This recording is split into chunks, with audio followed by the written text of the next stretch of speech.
Donc bonjour, ça va? Bon.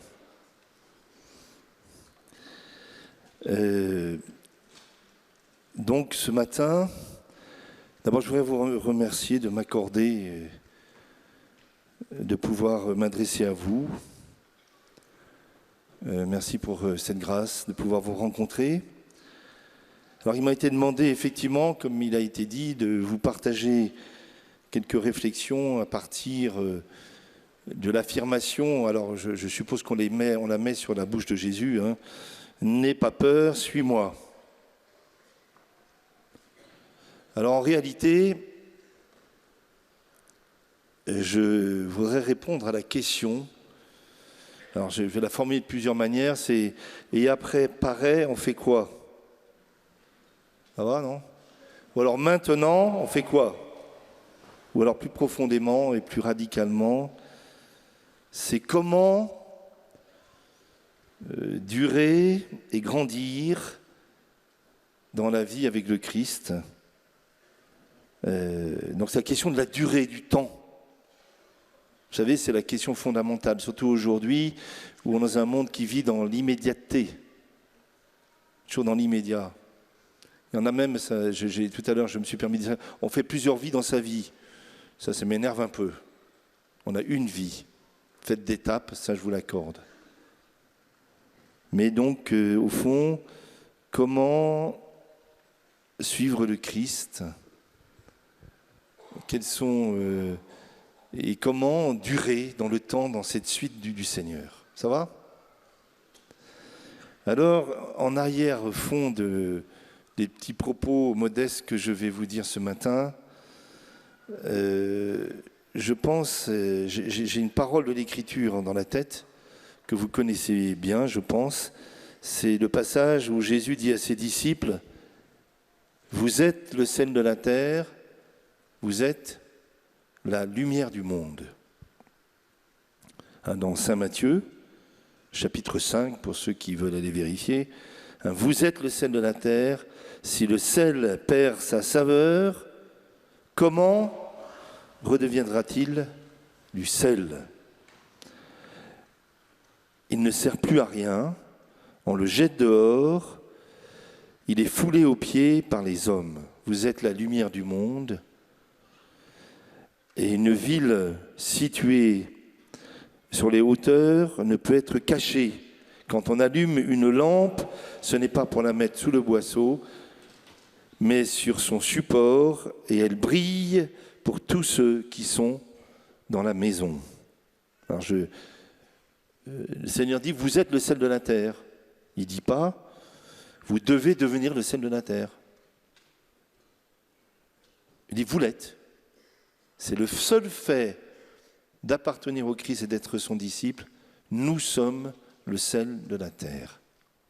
Ce n'est pas un effort pour devenir peut-être, avec un peu de chance, avec beaucoup d'efforts, le sel de la terre. Vous l'êtes. Cependant, il y a une mise en garde du Seigneur. Si vous perdez la saveur du sel, vous ne servez plus à rien. Donc la question n'est pas d'acquérir la saveur, c'est de ne pas la perdre. D'accord? Et puis à propos de la lumière, vous êtes la lumière du monde. Là c'est pareil, il dit pas vous êtes la lumière du quartier, vous êtes la lumière du monde. Alors en réalité, vous le savez bien, c'est Jésus la lumière du monde. Il est lumière du monde, lumière des nations. Le credo dit lumière née de la lumière. Et il ose dire à ses disciples, vous êtes la lumière du monde.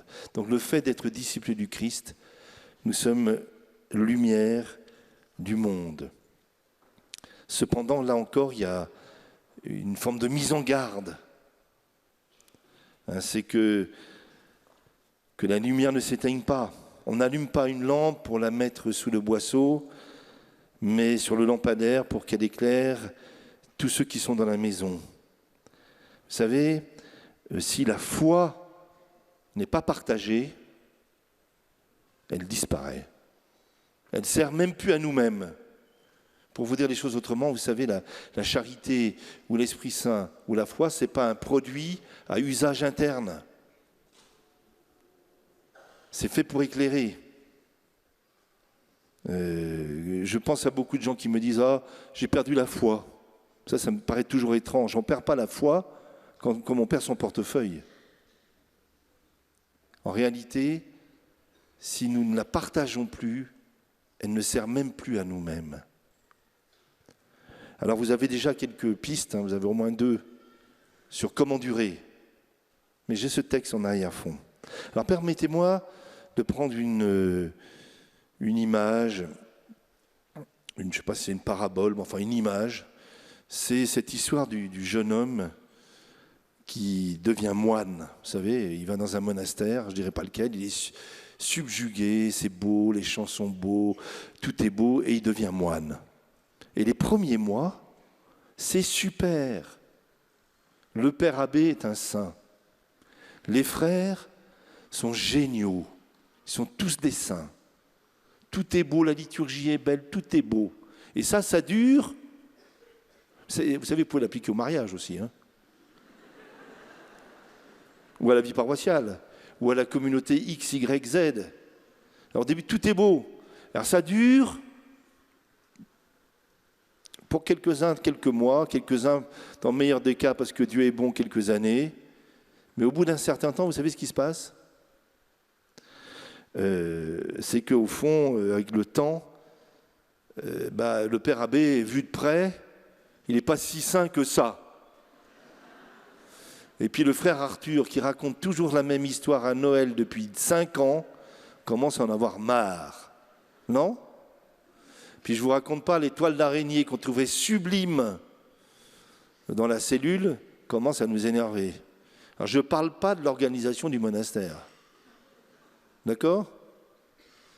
Et face à cela, et vous savez, je préfère le dire avec simplicité et humour, face à cela, j'ai réfléchi, j'ai trouvé 4 solutions possibles.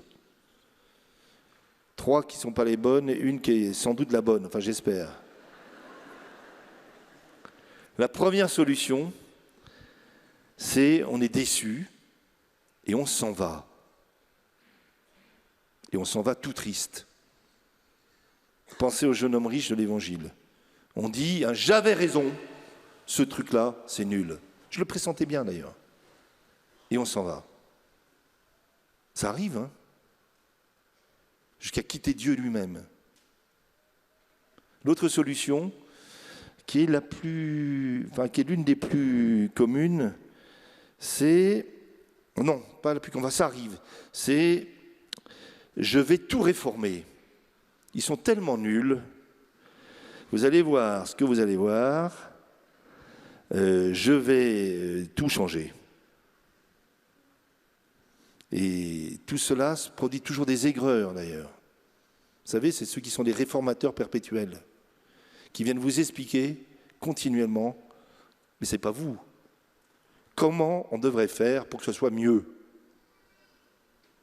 Vous avez une troisième solution, qui est la plus habituelle, qui est la suivante, c'est petit à petit, on s'aménage dans tout ça, une espèce d'aménagement. Oui. On ne s'en va pas, on aménage. Et petit à petit, on peut en arriver même jusqu'à une double vie. Alors, rien contre la morale, enfin pas encore, mais on devient tiède. Et c'est la solution que prennent 90% des gens. Pas vous. Et il y a une quatrième solution, ça va ? Et je pense que c'est au fond la seule véritable, de mon point de vue.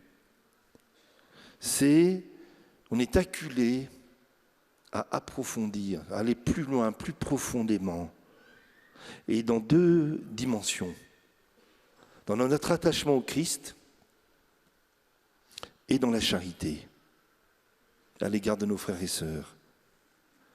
On va plus loin dans un chemin d'humilité véritable, de miséricorde et de confiance. Mais ça, j'y reviendrai tout à l'heure. Alors maintenant, je voudrais simplement, j'ai essayé de repérer, toujours pour essayer de dire, mais comment on dure dans le temps, comment on grandit sur les années,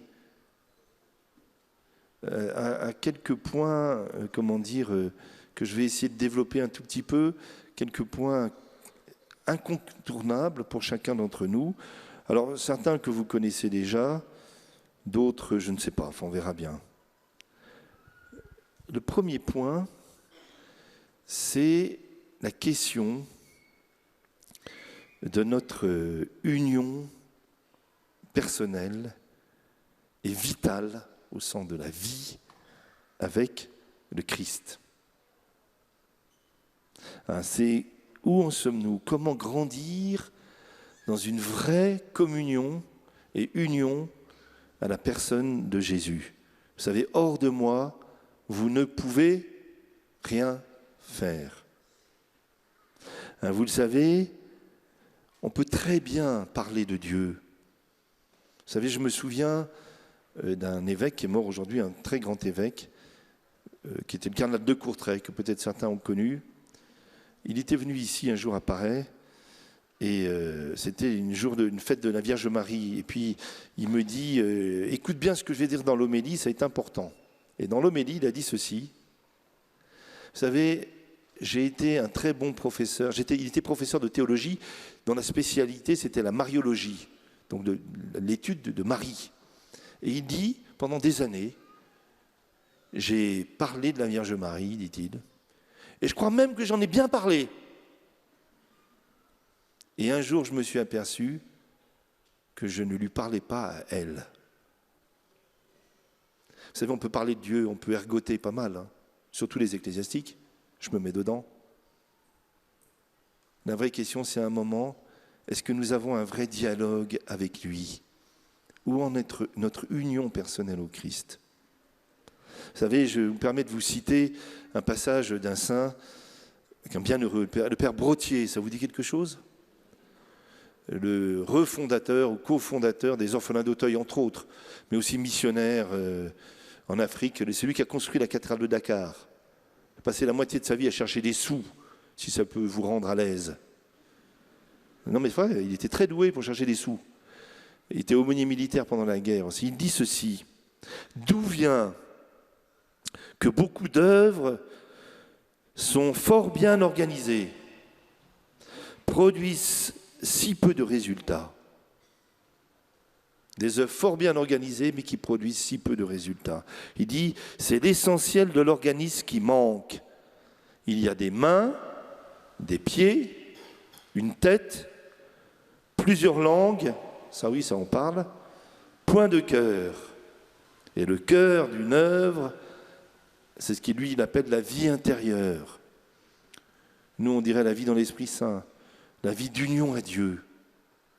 Alors, je ne sais pas où vous en êtes, mais je vais vous faire quelques petits rappels fondamentaux. Ça va? Le premier, et je pense qu'ici apparaît, on vous l'a dit et redit, c'est que la vie chrétienne, c'est fondamentalement une relation avec le Christ. Hier, dans la petite homélie que je vous ai faite, je me suis permis de vous rappeler, mais vous n'avez peut-être pas écouté, que la foi, ce n'est pas d'abord des convictions, c'est une relation avec Dieu qui se révèle. Je me permets de vous citer un texte que vous devez connaître avec le temps par cœur.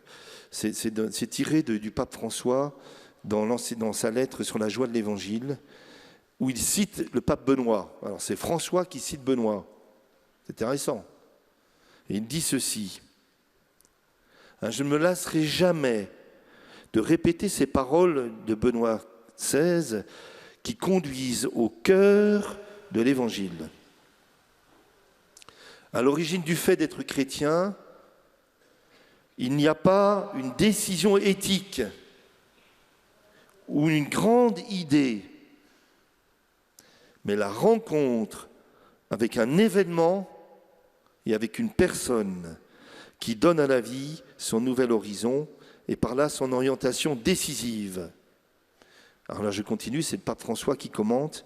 C'est seulement grâce à cette rencontre, ou nouvelle rencontre avec l'amour de Dieu, qui se convertit en heureuse amitié, que nous sommes délivrés de notre conscience isolée et d'autoréférence.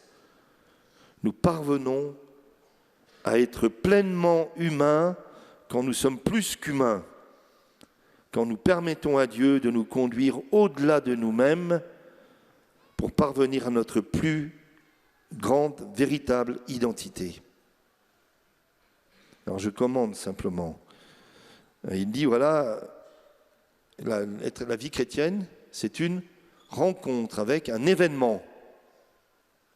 Quel est l'événement en question? La rencontre avec un événement. Quel est l'événement?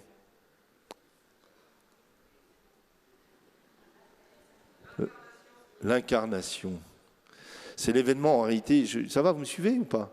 C'est l'événement pascal, c'est-à-dire la rencontre avec la passion, la mort, la résurrection, l'ascension et le don de l'Esprit Saint à la Pentecôte. C'est ce que nous fêtons tous les ans quand nous faisons le Triduum pascal, la Semaine Sainte. Et quand nous sommes baptisés et confirmés, et que nous participons à l'Eucharistie, nous sommes plongés dans cet événement qu'est l'événement pascal. D'ailleurs, vous savez qu'on est baptisé et confirmé pour aller à l'Eucharistie. Vous savez, on est baptisé et confirmé pour participer à l'Eucharistie. Et j'espère que vous n'êtes quand même pas comme ces gens qui me disent encore « Ah, Monseigneur !» Ils croient me faire plaisir en plus. J'ai tout fait, Monseigneur. J'ai fait la totale. J'ai fait le baptême, j'ai fait la profession de foi, j'ai fait la communion, comme si c'était un examen qu'on a passé, comme ça, très content, on l'a fait. Et j'ai fait la confirmation. Le mariage, on verra. En tout cas, je ferai l'enterrement.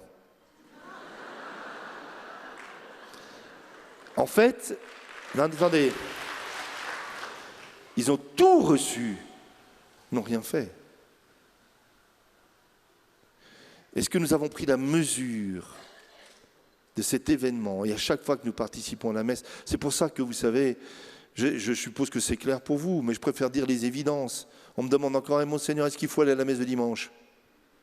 Est-ce qu'il faut y aller? J'en sais rien, moi. Par contre, les chrétiens y vont.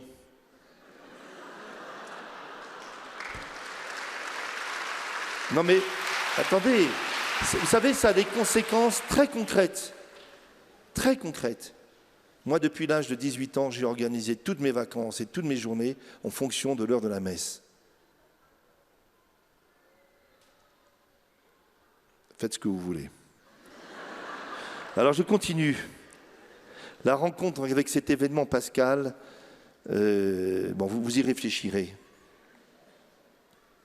D'ailleurs, entre parenthèses, si vous n'avez pas été confirmé, parce qu'aujourd'hui, beaucoup de gens en France, d'adultes, n'ont pas été confirmés, c'est pas compliqué. Vous allez demander la confirmation, vous y préparez, et votre évêque vous aura la joie de vous confirmer. Mais je vous en prie, vous savez, on marche avec deux jambes, pas avec une. Et si vous voulez avancer à la suite du Christ avec une seule jambe, c'est compliqué. Mais c'est l'événement pascal qui modifie notre existence. Ça va? L'autre point, c'est la rencontre avec la personne du Christ. C'est-à-dire que c'est de vivre et grandir dans cette relation avec Jésus.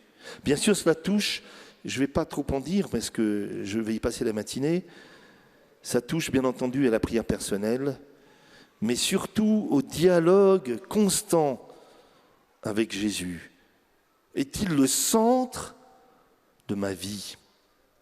Et Jésus, vous savez, ne se réduit pas au sentiment que vous en avez, à l'idée que vous en avez.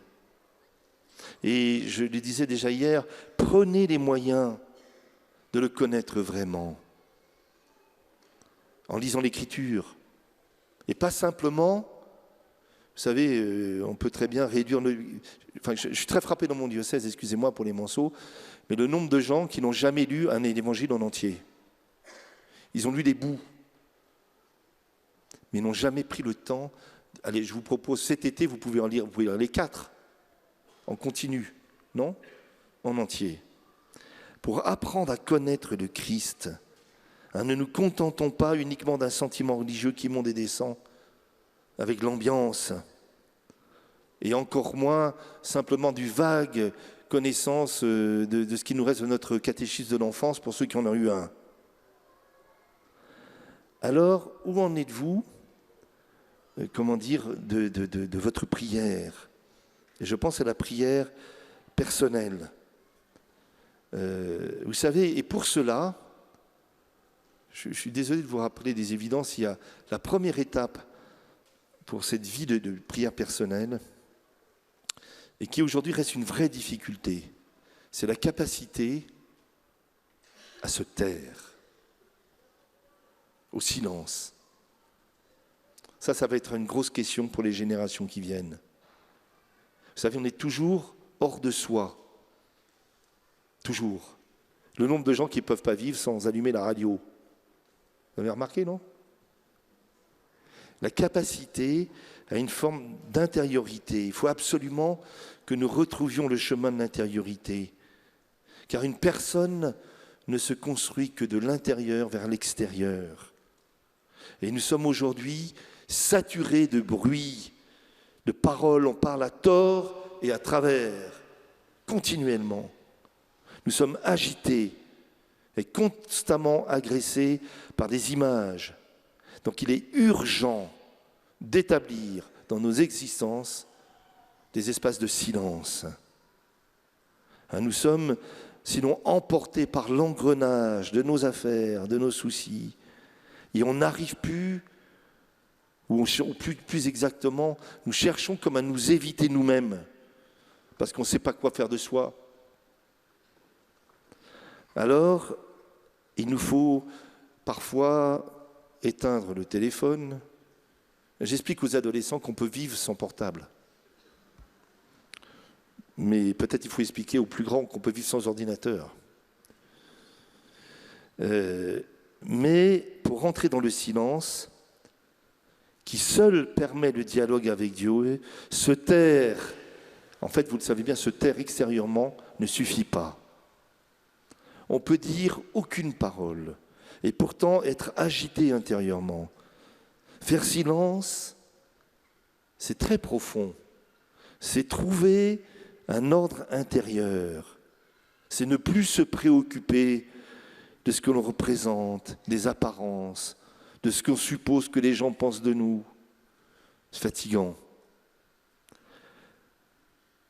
Benoît XVI dit que le silence intérieur, c'est très beau, il dit c'est quand dans notre cœur, la vérité et l'amour sont d'accord entre eux.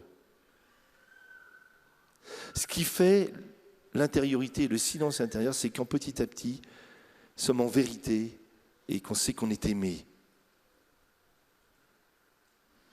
Alors je prie le Seigneur, je ne sais pas comment il faut faire, je suis désolé, que nous soit accordé de trouver cet espace, ce silence intérieur, où seul Dieu peut nous parler. C'est une des conditions pour durer. Alors prier, c'est quoi? Prier, le modèle de la prière, vous savez, c'est Jésus. Alors je ne vais pas vous faire ici un traité sur la prière, ça prendrait tout l'enseignement. Mais simplement, vous vous souvenez quand Jésus apprend le Notre Père à ses disciples? Le texte dit, Jésus était quelque part en train de prier.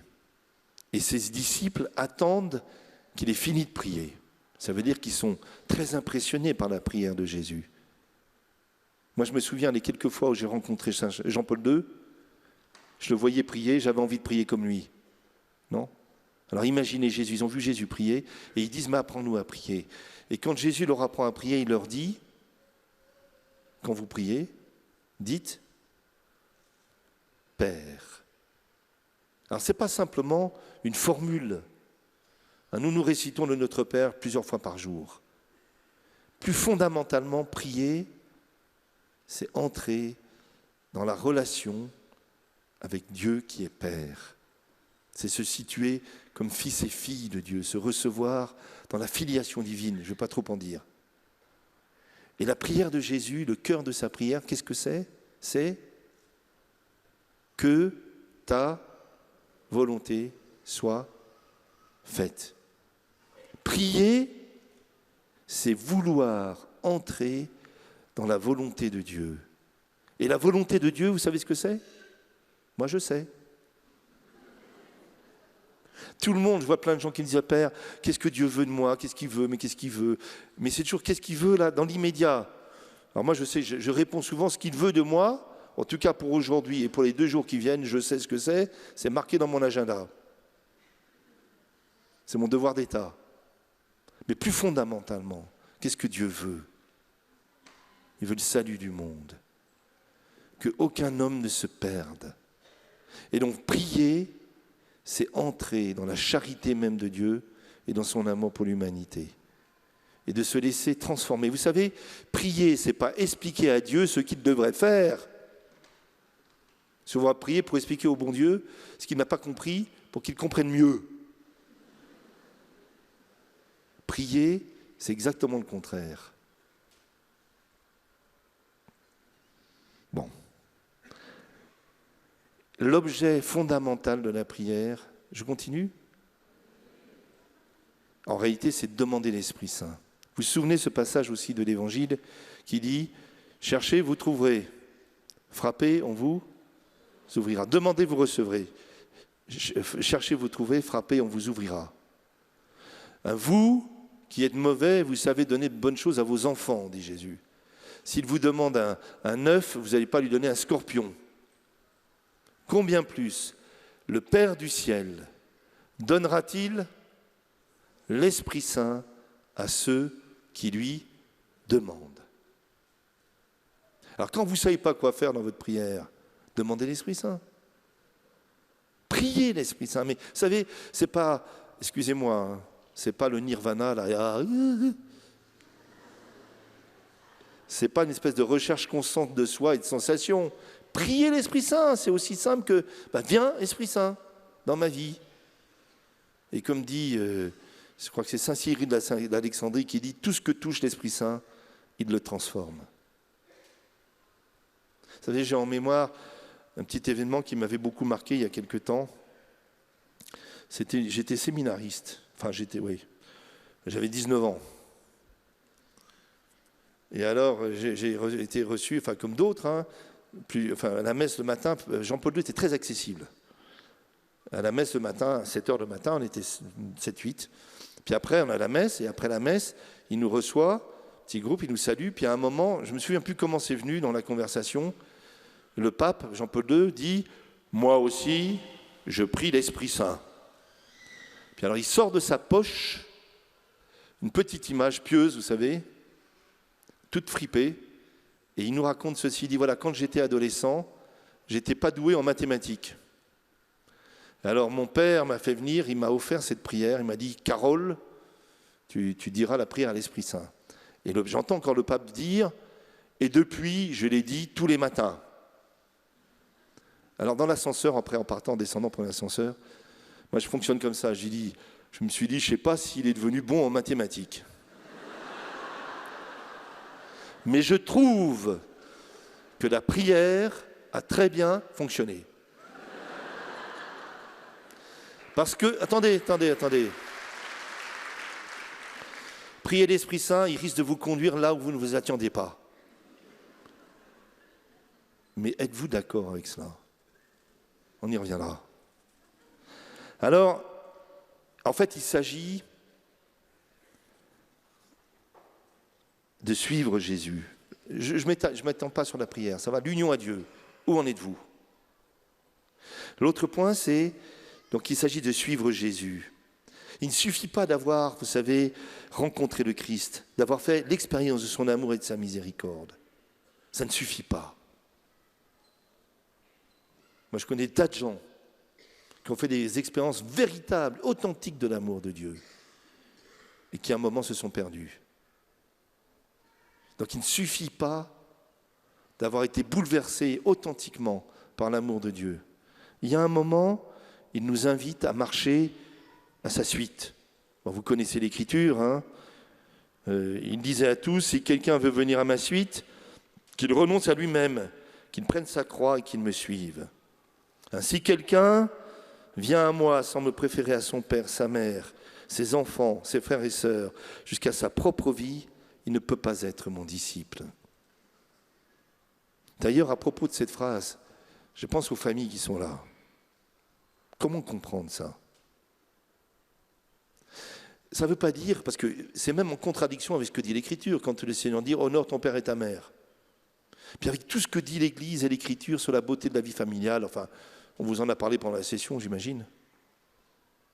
Et pourtant, dans le catéchisme de l'Église catholique, il y a un moment où le catéchisme commande, le commandement, c'est un commandement, tu honoreras ton père et ta mère. Alors, il dit des choses magnifiques sur la vie familiale, les enfants, les parents, c'est très beau. Puis à un moment à la fin, il dit, mais la vie familiale n'est pas l'absolu. Enfin, je dis, zut, ils ne vont quand même pas dire que c'est la vie consacrée, l'absolu. Alors le commentaire du texte dit, l'absolu, c'est de suivre le Christ. Vous savez bien, mieux que moi, combien nos familles ont leurs limites, non ? Leur fragilité, c'est pas grave. Hein. Ça n'enlève rien à sa grandeur. Mais l'absolu, c'est de suivre le Christ. Et préférer le Christ à son père, sa mère, son fils, ça veut dire quoi ? Ça veut dire que, comment dire, votre époux ne vous appartient pas. Votre épouse ne vous appartient pas. Vos enfants ne vous appartiennent pas. Vous n'appartenez pas à vos enfants. Vous appartenez au Christ. Et c'est cette liberté qui nous permet d'aimer. Vous réfléchirez à ça ? Alors je continue. Après cela, c'est l'appel de Lévi. Il sortit, il remarqua un publicain du nom de Lévi, assis au bureau de la douane. Il lui dit, « Suis-moi ». Quittant tout, se levant, il le suivit. Alors là, c'est en une phrase, vous avez tout le résumé. Il le regarda, il le vit. Et il va choisir, d'ailleurs, comment il s'appelle, Lévi. Vous savez qui était Lévi, hein ? Publicain, c'est-à-dire collecteur d'impôts pour l'ennemi, en clair. C'était un collaborateur avec l'ennemi. Dans un petit village, Capharnaüm, vous savez, c'est tout petit. Hein. En plus, il se servait au passage. En plus, il était considéré comme impur au niveau religieux, tout pour plaire. Et c'est celui-là, parce que le Seigneur voit au-delà de la misère de Lévi. D'ailleurs, il est très surpris. Et le Seigneur lui dit, « Suis-moi ». C'est très. Quittant tout, se levant, il le suivit. Alors, un jour ou l'autre, tous, et ce n'est pas réservé à quelques curés, quelques vocations particulières ou quelques laïcs un peu farfelus. Un jour ou l'autre, le Seigneur vous dira, « Suis-moi ». Quels que soient nos états de vie respectifs, nos histoires et nos situations. Et nous aurons à répondre selon des modalités propres à chacune de nos situations. Vous savez, c'est la question qu'on pose aux catéchumènes. Vous avez déjà assisté aux baptêmes d'adultes. Il y en a de plus en plus. Hein. Mais aussi pour les confirmations. Le prêtre ou l'évêque qui préside, avant de baptiser, pose une question. Elle est magnifique, cette question. C'est, vous la connaissez, c'est dans la liturgie, c'est « Pour suivre le Christ, renoncez-vous au mal et à tout ce qui conduit au mal ». Alors j'ai remarqué d'ailleurs qu'en général, d'abord, il s'agit de suivre le Christ, pas autre chose. Il s'agit de suivre Jésus. Et en général, quand on dit aux gens « renoncez-vous au mal », ils sont plutôt d'accord. La majorité des gens me disent « oui, je renonce au mal ». La petite phrase qui suit, tout ce qui est conduit, ça c'est plus compliqué. Non ? Bon. Alors, mais il y a en nous parfois quelque chose de paradoxal. D'un côté, nous voudrions suivre Jésus. Et puis d'un autre, nous avons peur des conséquences que cela entraîne. Et nous préférons souvent demeurer comme nous sommes. Je pense, et ça c'est vrai dans toutes les situations. J'ai un ami qui est prêtre depuis des années, on se connaît bien. Lui, un jour, il voulait être ermite. Il m'a dit, je veux être ermite. Vous savez, ermite, vivre seul. Mais à condition qu'il y ait le téléphone et une dame pour faire la cuisine. Alors je dis, tu veux pas être ermite, tu veux une vie cool. Pépère. Ou c'est que ceux qui me disent, moi, je veux bien être pauvre. D'ailleurs, Dieu nous appelle la pauvreté, mais à condition de manquer de rien. Le propre de la pauvreté, c'est qu'on manque de tout, justement. Et que ce n'est pas agréable. Ou alors ceux qui disent, moi, je veux vivre la charité, mais à condition que ce ne soit pas fatigant. On disait ça au pape Jean-Paul II, vous avez l'air fatigué. Il dit, oui, c'est parce que j'ai travaillé. Ce n'est pas une maladie, hein. Vous savez, suivre le Christ, on doit opérer un déplacement. Inévitable. Il faut bouger. Je suis désolé, hein. Lévi, c'est Jésus qui prend l'initiative. C'est une miséricorde absolue à son égard. Mais il va devoir quand même se lever et quitter sa table. Zachée, sur son arbre, là, vous vous souvenez ? C'est tout à fait gratuit. Le Seigneur ne lui demande rien. Il dit simplement, je veux entrer chez toi. La seule chose que doit faire Zachée, c'est descendre de son arbre. Il y en a quelques-uns qui ont encore besoin de descendre de leur arbre. Et c'est vrai pour tous. Ça va ? Alors, en fait, il s'agit d'un décentrage de nous-mêmes. Le pape François revient sans cesse, il emploie ce mot, c'est sortir de l'autoréalisation de soi. Et c'est particulièrement difficile aujourd'hui parce que nous sommes dans une société de la culture de l'ego. La perpétuelle recherche de soi-même. J'en ai marre. C'est moi et encore moi et comment je vais moi et plus on va mieux et moins on va mieux, quoi. C'est terrible. Je vais vous lire un passage que j'ai trouvé chez Ratzinger, un peu long mais je me permets de le dire, j'espère qu'il n'est pas trop violent. Il dit ceci, il dit « Aimer chrétiennement, ce n'est pas seulement aimer celui qui nous est sympathique, qui nous plaît, qui nous convient, c'est encore moins aimer celui qui a quelque chose à nous offrir et dont nous pouvons attendre des avantages. Aimer chrétiennement, cela veut dire aimer comme le Christ, c'est-à-dire être bon envers celui qui a besoin de notre bonté, même s'il ne nous est pas sympathique. Cela signifie, sur le chemin de Jésus-Christ, opérer ainsi une sorte de conversion copernicienne dans notre propre vie. Car en certains sens, nous vivons tous comme avant Copernic. Vous savez qui est Copernic, hein ? C'est lui qui a découvert que la Terre tournait autour du Soleil et pas le contraire. Nous devons donc tous faire, dit Ratzinger, avant qu'il soit Benoît XVI, faire une révolution copernicienne. Car, en un certain sens,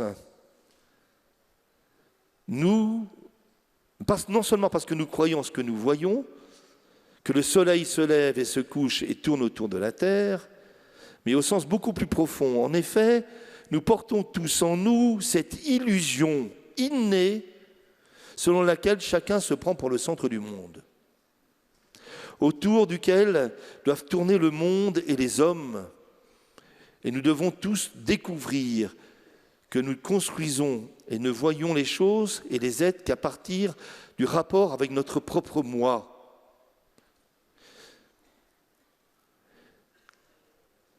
Les considérant comme des satellites évoluant autour de notre point central, le point central de notre ego. Alors devenir chrétien est donc très simple. Et pourtant très bouleversant. c'est précisément opérer une conversion copernicienne et ne plus se considérer comme le centre du monde, autour duquel les autres doivent graviter et au contraire commencer d'affirmer avec le plus grand sérieux que nous sommes une des nombreuses créatures de Dieu évoluant ensemble autour de Dieu qui est le centre de l'univers. Bon, ça va ? Alors suivre le Christ, c'est un décentrage de soi. Alors autre point, suivre le Christ, c'est aussi, alors ça c'est plus profond peut-être encore, c'est marcher à sa suite, mais c'est marcher avec la croix. L'initiative ou l'invitation à suivre Jésus est une invitation à donner notre vie avec lui, et cela intègre le mystère de la croix. Vous savez, la croix est présente dans nos vies. Il ne s'agit pas d'avoir des croix supplémentaires. Il y en a qui pensent que maintenant, si je vais suivre Jésus, je vais avoir des croix en plus. Écoutez, ce n'est pas nécessaire, vous en avez déjà assez. Non ? Elles sont là. Mais nous sommes tous confrontés d'une manière ou d'une autre à ce mystère. Le pape Jean-Paul II, dans une magnifique lettre que vous avez tous lue sur le sens chrétien de la souffrance humaine, dit qu'elle est la compagne de nos existences et que Jésus lui-même y a été confronté. Alors à ce propos, je serai peut-être un peu rapide, quelques remarques. D'abord, je vous ferai une citation du pape François. Notre vie est une marche. Et quand nous nous arrêtons, cela ne va plus. Ça, il faut être pape pour l'avoir trouvé. Quand on ne marche plus, il dit, quand on ne marche plus, on s'arrête. Bon. Je voudrais qu'on dise le pape, mais ça va plus loin. Quand on ne marche plus, on s'arrête. Et quand on s'arrête, on devient triste. Je voudrais que nous ayons le courage de marcher en présence du Seigneur, avec la croix du Seigneur, d'édifier l'Église sur le sang du Seigneur, qui est versé sur la croix, de confesser l'unique gloire, le Christ crucifié, et ainsi l'Église ira de l'avant. Même Pierre, l'apôtre Pierre, qui a confessé Jésus-Christ, et lui a dit, tu es le Christ, le Fils du Dieu vivant, je te suis. Mais ne parlons pas de croix. Quand nous édifions sans la croix, quand nous confessons un Christ sans la croix, nous ne sommes pas des disciples du Seigneur, nous sommes des mondains. Vous savez, mondains, ce n'est pas simplement faire les salons, c'est comme le monde.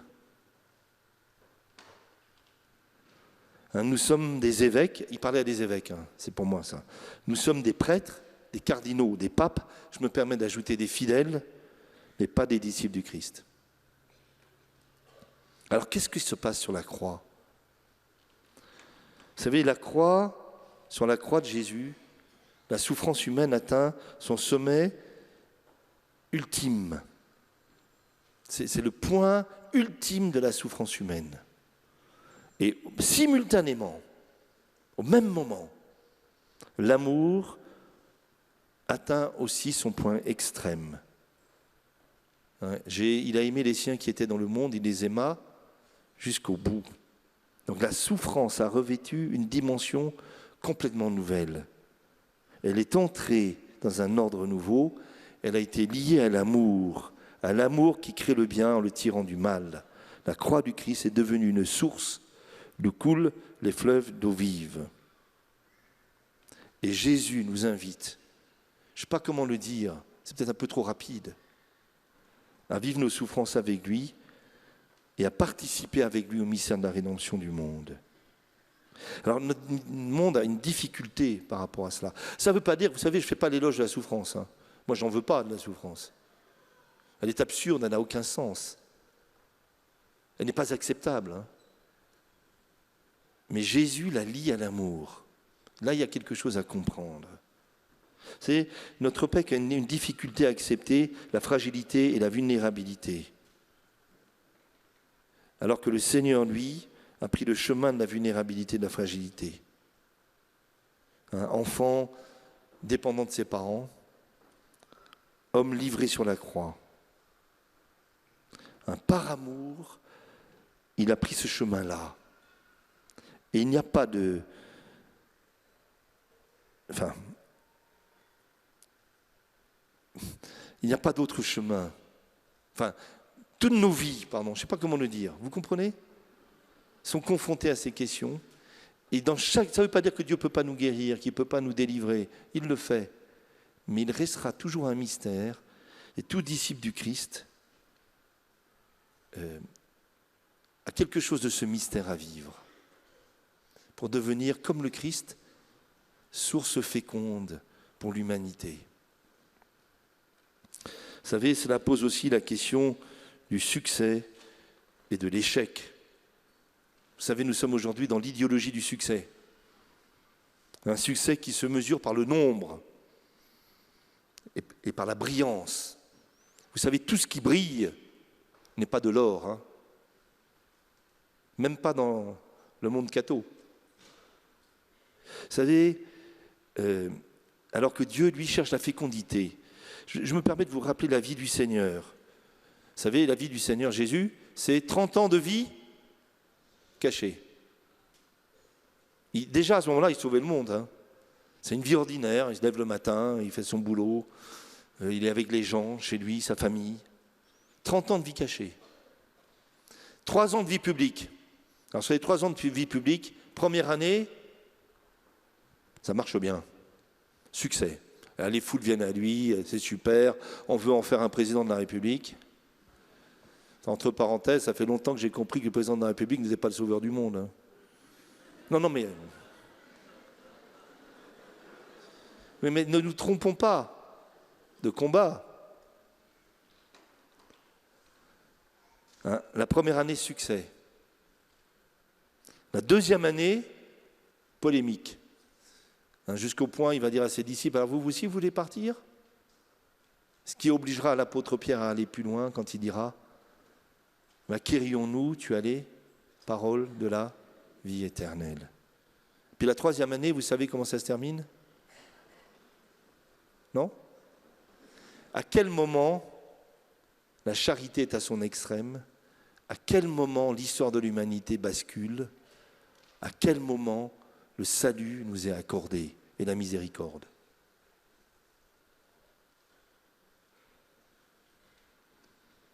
Thérèse de l'Enfant Jésus, je suis tombé là-dessus l'autre jour, répond à un propos de sa sœur Céline. Céline qui est rentrée au Carmel après elle. Et donc elle va être sa maîtresse et novice. Hein. Alors Céline dit à Thérèse, je pense à tout ce que j'ai à acquérir. Et la réponse de Thérèse, c'est dites plutôt à perdre. Autre point, ça va? C'est bien la musique.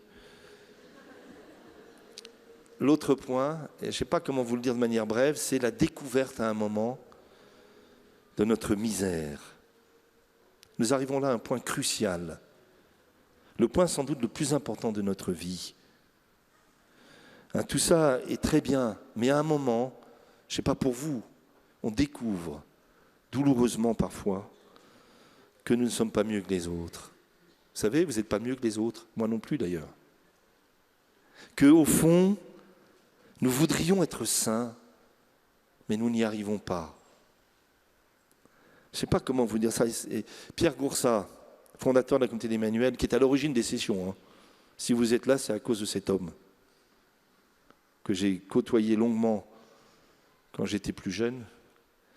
Il me répétait toujours, et j'ai mis des années à comprendre, il me disait, Yves, vous allez la retenir celle-là, tant que tu n'as pas compris que tu es un pauvre type, tu n'as rien compris du tout. Puis il me dit, tu vois, c'est beau, hein? Puis un jour, tu t'aperçois que c'est vrai. Je pourrais vous dire avec simplicité, un jour on prend la mesure quand on voudrait être à Dieu, le suivre, aimer, vivre la charité, enfin tout ça, tout ce que j'ai essayé de dire avant. Puis à un moment, prend la mesure qu'on veut et on ne veut pas, qu'on n'y arrive pas. Les apôtres, hein. Mais alors, qui rentrera dans le royaume des cieux? Jésus répond, aux hommes c'est impossible, à Dieu tout est possible. Vous savez, et c'est là que j'aimerais, vous retenez que ça. À un moment, c'est là que le Seigneur veut nous conduire, c'est là qu'il veut vous conduire, au bout de quelques années. C'est un moment de nous conduire à la compréhension que nous ne pouvons rien sans la miséricorde de Dieu. Tous. C'est Thérèse de l'Enfant Jésus, il y a un moment dans ses écrits, elle est jalouse de Marie-Madeleine. Parce qu'elle dit, mais Marie-Madeleine, on dit de Marie-Madeleine, c'est prostituée Marie-Madeleine, hein, qu'elle a beaucoup aimé parce qu'elle lui a été beaucoup pardonnée. Puis elle dit, moi, j'ai pas fait tous les péchés de Marie-Madeleine. Et pourtant, j'ai beaucoup aimé. Parce que moi, dit-elle, j'ai pris la mesure que si je n'ai pas fait toutes les fautes, je ne suis pas tombé dans toutes les bêtises d'une Marie-Madeleine, c'est parce qu'il m'a gardé. Donc il m'a fait une plus grande miséricorde encore. Il m'a empêché de tomber. S'il ne m'avait pas gardé, je ne sais pas comment vous expliquer ça. Un jour, j'étais dans ma voiture et j'entends une nouvelle à la radio. Il y avait un truc sordide. C'est un gars qui avait violé, puis en plus on s'étend sur les... Et ça m'a pris, vous savez, j'ai entendu ça, ça m'a donné la nausée. Vous savez, et j'ai eu peur. Et parce que pendant une seconde, je me suis dit, j'ai pas fait tout ce qu'a fait cet homme, grâce à Dieu. Mais j'ai compris que j'aurais pu le faire. C'est terrible, hein? Et j'ai eu peur. Et je me suis dit, mais quelle est la différence entre cet homme et moi? J'ai compris deux choses. Un, la pure grâce de Dieu. Et deuxièmement, mes frères et sœurs. Ceux qui autour de moi m'ont gardé. Vous savez, un jour on prend la mesure. Et je voudrais que vous ayez, que ça vous soit accordé. Ça va? On comprend qu'on ne peut rien, aucun d'entre nous, sans la miséricorde de Dieu. Ce qui nous conduit, alors c'est plus délicat encore, vous savez, c'est à l'humilité. Je pense qu'en fait, le seul point qui nous empêche d'avancer dans la charité et la sainteté, c'est l'orgueil. Le seul piège, c'est l'orgueil.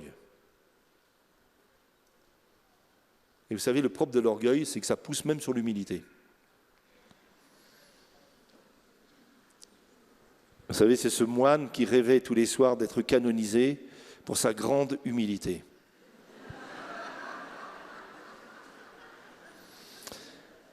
Je continue, ça va? Miséricorde, humilité, pour en arriver à la confiance absolue en Dieu. Et ça, c'est pareil.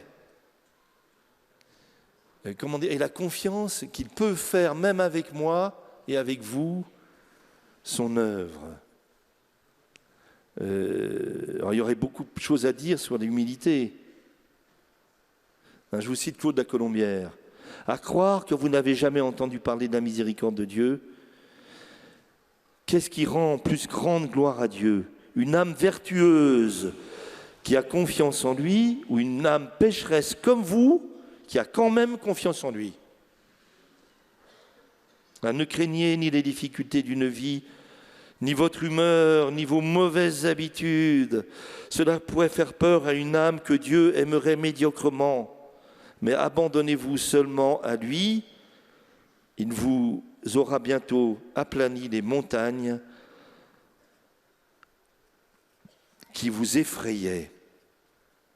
Je vous prie de vous souvenir, dit ça une religieuse, que tout le mal que vous avez fait n'est rien en comparaison de celui que vous faites en manquant de confiance. Plus nous sommes misérables et plus Dieu nous honore, plus nous honorons Dieu de la confiance que nous avons en lui. En fait, je voudrais que vous compreniez ça. Le passage touche à miséricorde, humilité et confiance. C'est Alphonse de Liguori décrit la vie chrétienne comme une maison. Et il dit, la maison, elle a un fondement, c'est l'humilité.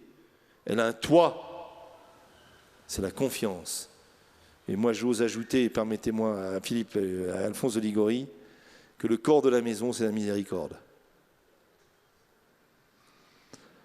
Ceci étant dit, ça va ? Un autre point crucial, tout ça c'est pas mal, mais cela suppose que nous ayons choisi. Vous savez, il y a un oui à dire à l'action de Dieu.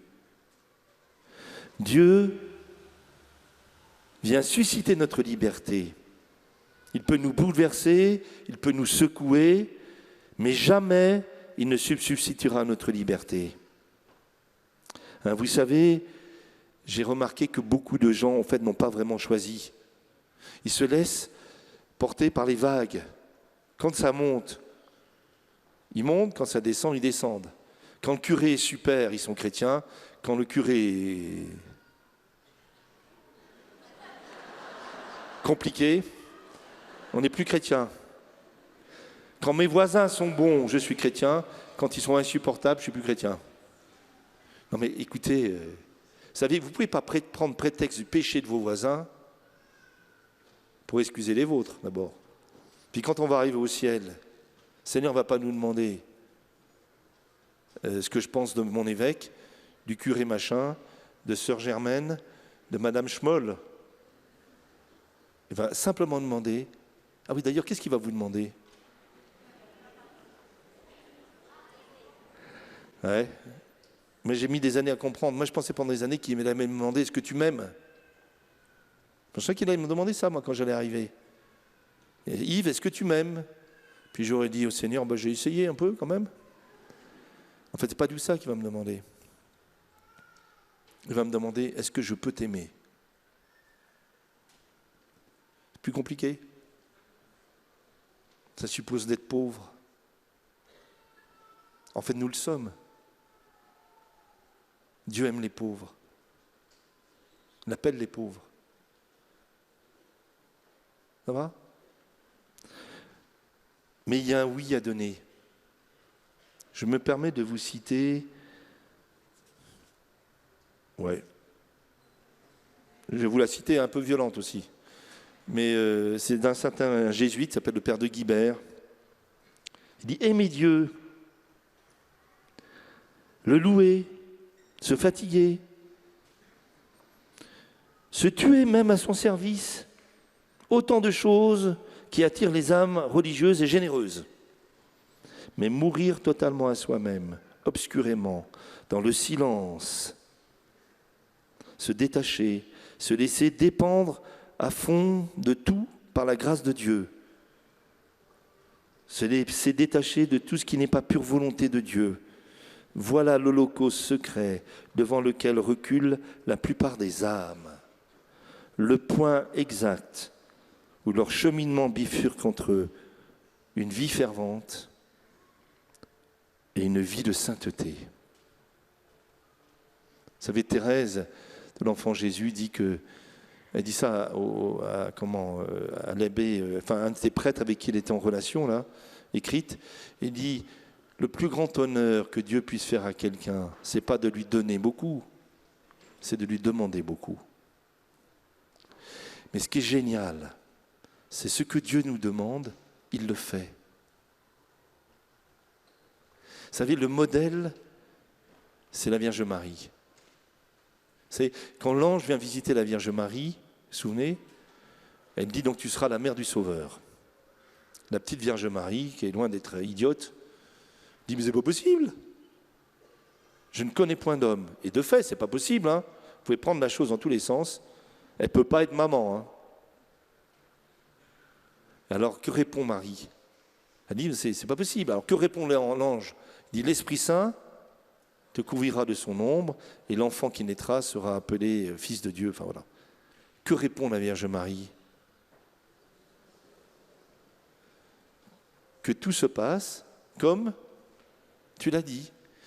Nous, en général, on va jusque-là. On dit, mais Seigneur, d'accord, je vais le faire. Et ça ne marche pas.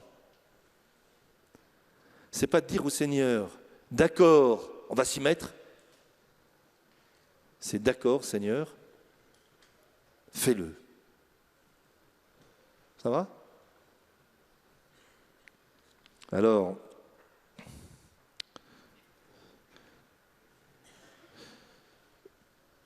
pour suivre le Christ, permettez-moi en 2 phrases d'évoquer, parce que le temps, mais je dois m'arrêter. 2 points simplement. Jamais seul. Ça va? Jamais seul.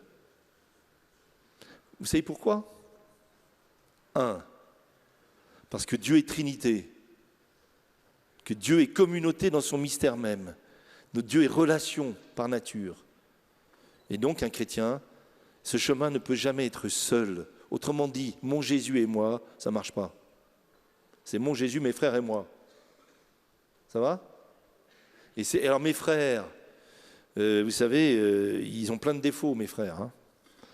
Vous connaissez cette histoire de c'est un ami évêque d'ailleurs qui est mort, qui avait un ami qui lui disait, écoute, moi je rentrerai dans l'église le jour où je trouverai une église de saints. Alors l'évêque lui a répondu, écoute, tu risques de chercher longtemps. Hein. Puis en plus, le jour, si jamais tu la trouves, le jour où tu entres, c'est fini. Donc,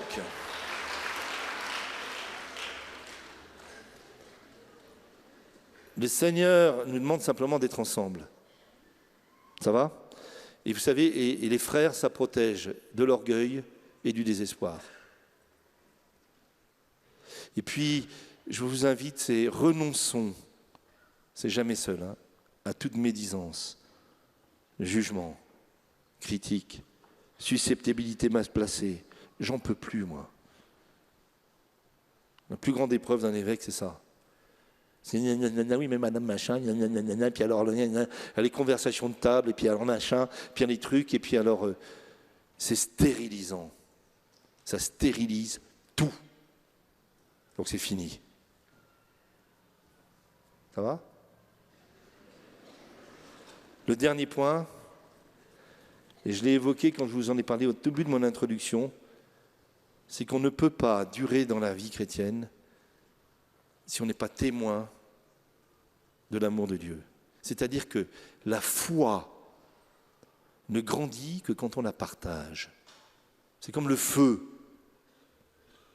Vous savez, le feu ne vit que s'il se communique, non? Alors,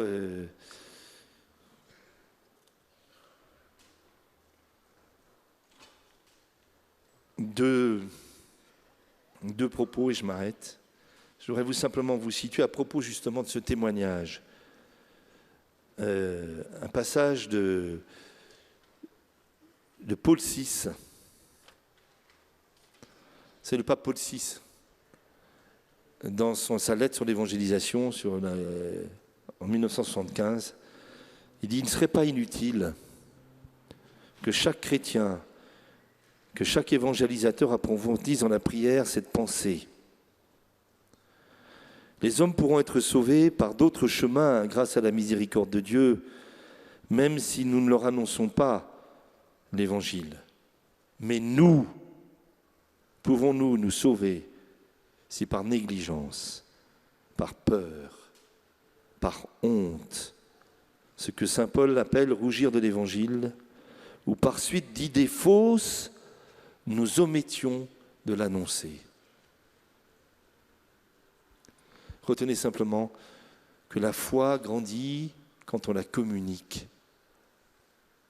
Et puis, je me suis dit, et je m'arrêterai là, donc après la session de parémonial, vous allez rentrer chez vous.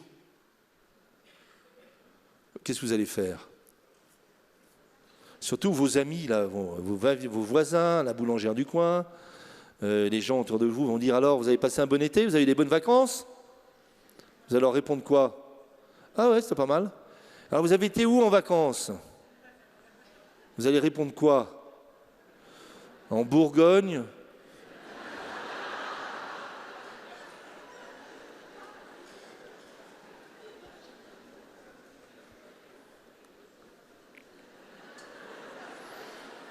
vous aurez dit la vérité, hein. On était avec des amis en Bourgogne, au bord d'une rivière, on a campé dans des grandes tentes.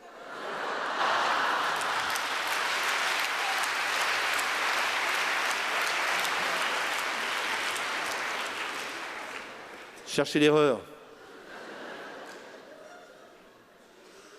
Vous pouvez leur dire, vous savez, moi je suis chrétien, j'ai été avec d'autres chrétiens, priez. C'est déjà c'est une autre version. Ce que je suis en train de vous dire, vous savez, n'ayez pas peur. N'ayez pas peur, le monde est un tel vide. Dans un tel vide. Et on grandit dans la foi quand on la partage. Et de manière très simple. Et peut-être ultimement, et je m'arrête là, je suis désolé.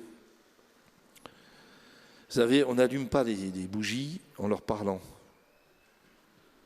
Vous savez, on n'allume pas le feu de la charité chez les gens ou de l'amour en disant « aime, aime, convertis-toi, convertis-toi ». On n'allume pas des bougies en leur parlant. Vous savez comment on allume des bougies?